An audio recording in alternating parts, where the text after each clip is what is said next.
Hello friends, आज हम पढ़ने वाले हैं सियाराम शरण गुप्त जी की कविता एक फूल की चाह। बहुत ही सुंदर कविता है। तो चलिए पहले हम थोड़ा सा सियाराम शरण गुप्त जी के विषय में जान लेते हैं। इनका जन्म जो है वो झांसी के निकट चिरगांव में सन 1895 में हुआ था। राष्ट्रकवि मैथिली शरण गुप्त जो थे वो इनके बड़े भाई थे। तो इनके पिताजी भी कविता लिखते थे, इस कारण जो है इन पर भी कविताएं लिखने का प्रभाव पड़ा। और ये महात्मा गांधी और विनोबा भावे जी के बहुत बड़े अनुयायी थे। इनकी रचनाओं में भी इस चीज का संकेत आपको देखने को मिल जाएगा। और इन्होंने जो है इनका काव्य जो है वो अतीत में जो है करुणा, यातना और द्वंद्व जो इनके वर्तमान में जो इनके साथ बीता उसकी झलक जो है आपको इनकी रचनाओं में देखने को मिल जाएंगी। देश की जो ज्वलंत घटनाएं थी उस समय की, जब ये लेखन कार्य कर रहे थे, तो उनके जो उस समय जो समस्याएं थी उनका जो है इनके काव्य में आपको मिलेगा चित्र देखने को। तो बहुत ही सुंदर रचना है ये एक फूल की चाह। ये पूरी कविता जो है छुआछूत की समस्या पर आधारित है, केंद्रित है। आइए देखते हैं। देखिए, पहले मैं इसकी थोड़ी सी समरी आपको बता देती हूँ। ये जो है छुआछूत की समस्या से संबंधित कविता है। जब गुप्त जी, ये सियाराम शरण गुप्त जी जब ये कविता लिख रहे थे तो उस समय क्या हो रहा था, इनकी बेटी का भी उस समय देहांत हो गया था, इनकी पुत्री का देहांत हो गया था। तो शायद से आपको इस कविता में उसकी भी कुछ झलक देखने को मिल जाए। तो यहाँ पे बताया गया है कि महामारी समाज में बहुत फैली होती है और एक अछूत कन्या जो है, अछूत बालिका, उसकी चपेट में आ जाती है। उस बच्चे को भी वो महामारी लग जाती है और अपने जीवन की अंतिम सांसें ले रही होती है। तो उस समय जो है वो अपने माता पिता से कहती है कि उसको किसी तरीके से देवी के प्रसाद का एक फूल ला करके दे दिया जाए, हो सकता है उस प्रसाद के फूल से वो ठीक हो जाए, ऐसा वो सोचती है। पिता जो है कैसे जाए लेने, पिता असमंजस में पड़ जाता है कि वो मंदिर में कैसे प्रवेश करे, क्योंकि मंदिर के जो सभी पुजारी जो है अछूत उसको समझते हैं, मंदिर में प्रवेश करने के योग्य नहीं समझते। फिर भी जो बच्ची का पिता क्या करता है, बहुत ही हिम्मत करके अपनी बच्ची की अंतिम इच्छा पूरी करने के लिए मंदिर में जाता है। वह दीप और पुष्प अर्पित करता है और फूल लेकर लौटने लगता है। बच्ची के पास जाने की जल्दी में, चूंकि उसकी बच्ची बहुत बीमार होती है, तो बच्ची के पास जाने की जल्दी में वह पुजारी से प्रसाद लेना भूल जाता है। इससे लोग उसे पहचान जाते हैं। लोगों ने उसे पहचान लिया। वे उस पर आरोप लगाते हैं कि उसने जो है वर्षों से बनाई हुई मंदिर की पवित्रता को नष्ट कर दिया। वो अछूत जो है व्यक्ति, उसने कैसे उस मंदिर में प्रवेश कर लिया। तो ये जो कविता है ना, ये मुख्य रूप से छुआछूत की भावना पर भी केंद्रित है। छुआछूत की भावना इस कविता में बिल्कुल आपको स्पष्ट रूप से दिखाई देने को मिल जाएगी।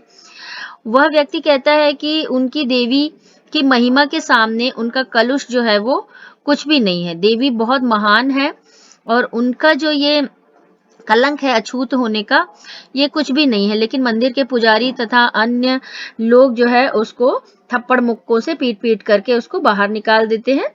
इसी मारपीट में देवी का फूल जो वो अपनी बेटी के लिए ले जा रहा होता है, उसके हाथों से छूट करके गिर जाता है।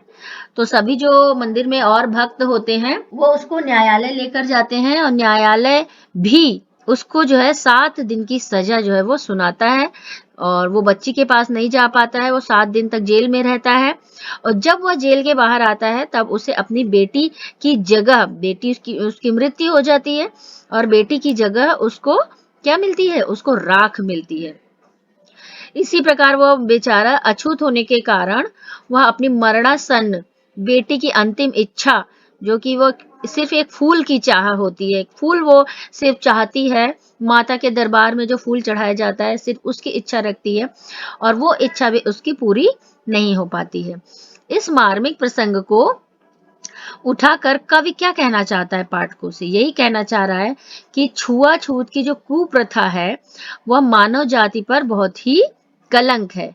यह जो है मानवता के प्रति अपराध है। तो आइए शुरू करते हैं इसको। उद्वेलित कर अश्रु राशियां, हृदय चिताएं धधका कर, महामारी प्रचंड हो फैल रही थी इधर उधर। क्षीण कंठ मृत वत्साओं का, करुण रुदन दुर्दांत नितांत, भरे हुए था निज कृश रव में, हाहाकार अपार अशांत।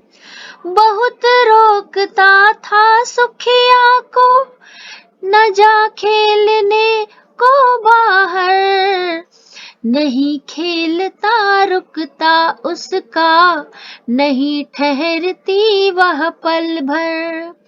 मेरा हृदय कांप उठता था, बाहर गई निहार उसे, यही मनाता था कि बचा लूं किसी भांति इस बार उसे, यही मनाता था कि बचा लूं किसी भांति इस बार उसे। पहले ही कविता हम लोग पूरी कर लेते हैं और फिर इसका भावार्थ समझेंगे।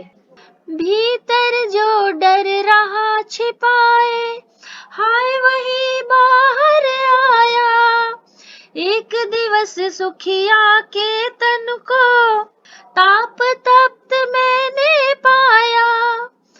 ज्वर में विह्वल हो बोली वह, क्या जानू किस डर से डर, मुझको देवी के प्रसाद का एक फूल ही डोला कर, मुझको देवी के प्रसाद का एक फूल ही डोला कर। क्रमशः कंठ क्षीण हो आया, शिथिल हुए अवयव सारे, बैठा था नव नव उपाय की, चिंता में मैं मन मारे।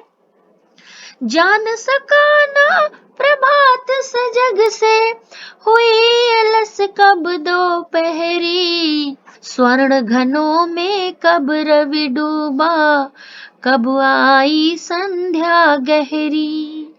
स्वर्ण घनों में कब रवि डूबा, कब आई संध्या गहरी। सभी ओर दिखलाई दी बस अंधकार की ही छाया, सभी ओर दिखलाई दी बस अंधकार की ही छाया।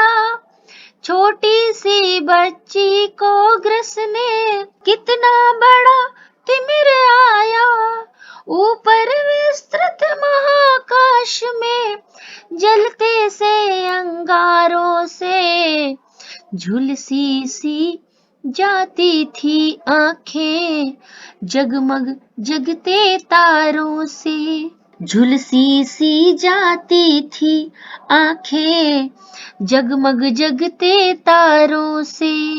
देख रहा था जो सुस्थिर हो, नहीं बैठती थी क्षण भर, हाय वही चुपचाप पड़ी थी अटल शांति सी धारण कर। सुनना वही चाहता था मैं, उसे स्वयं ही उकसा कर, मुझको देवी के प्रसाद का एक फूल ही डोला कर, मुझको देवी के प्रसाद का एक फूल ही डोला कर। ऊंचे शैल शिखर के ऊपर मंदिर था विस्तीर्ण विशाल, स्वर्ण कलश सरसिज विहसित थे, पाकर समुदित रवि कर जाल।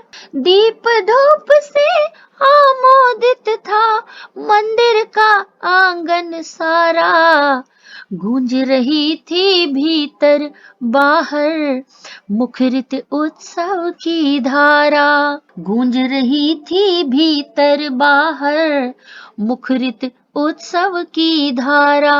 भक्त वृंद मृदु मधुर कंठ से गाते थे सब भक्ति मुद में, पतित तारिणी पाप हारिणी, माता तेरी जय जय जय।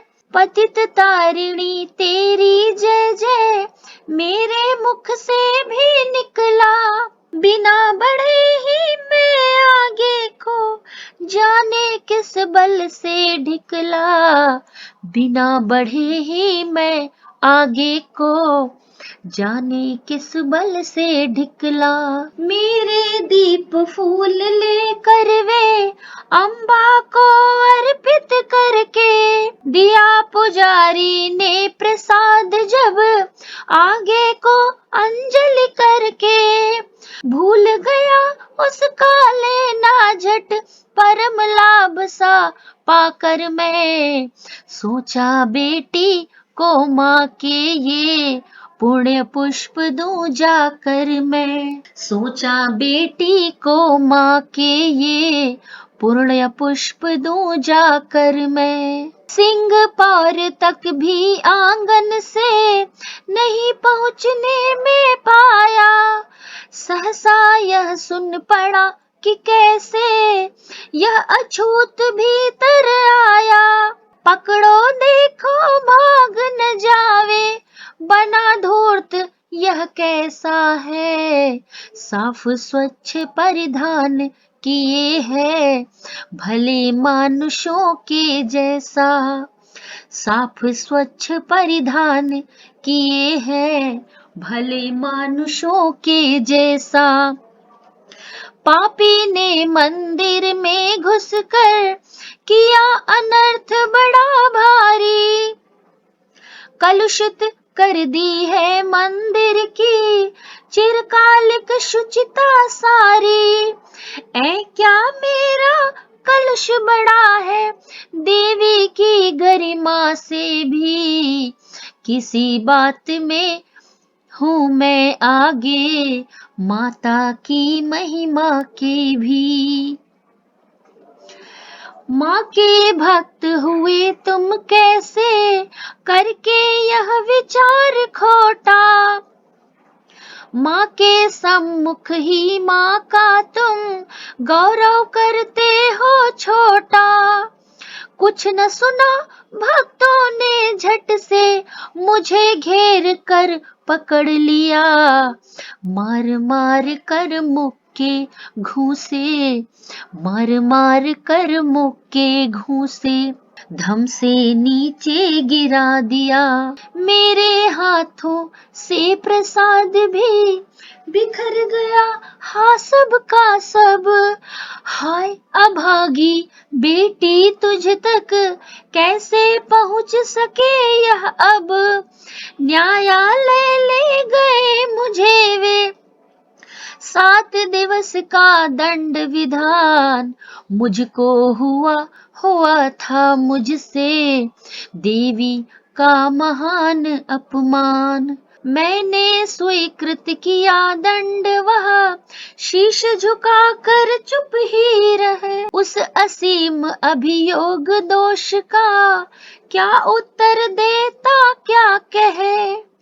7 रोज ही रहा जेल में, या कि वहां सदियां बीती, अविश्रांत बरसा करके भी आंखें तनिक नहीं रीती। दंड भोग कर जब मैं छूटा, पैर न उठते थे घर को, पीछे ठेल रहा था कोई भय जर्जर तनु पंजर को, पहले किसी लेने मुझको नहीं दौड़ कर आई वह, उलझी हुई खेल में ही हाँ अब की दीन दिखाई वह।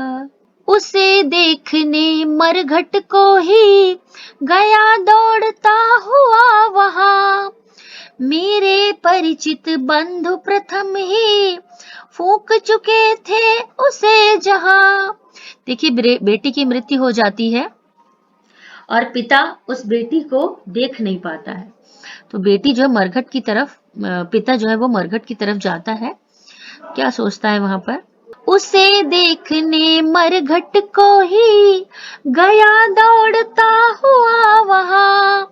मेरे परिचित बंधु प्रथम ही फूंक चुके थे उसे जहां। बुझी पड़ी थी चिता वहां पर, छाती धधक उठी मेरी। हाय फूल सी कोमल बच्ची, हुई राख की थी ढेरी। अंतिम बार गोद में बेटी, तुझको ले न सका मैं हा। एक फूल माँ का प्रसाद भी, तुझको दे न सका मैं हा। एक फूल माँ का प्रसाद ही, तुझको दे न सका मैं हा। तो ये कविता मैं यहीं पर समाप्त करती हूँ और अगले वीडियो में मैं इसका भावार्थ आपसे शेयर करूंगी।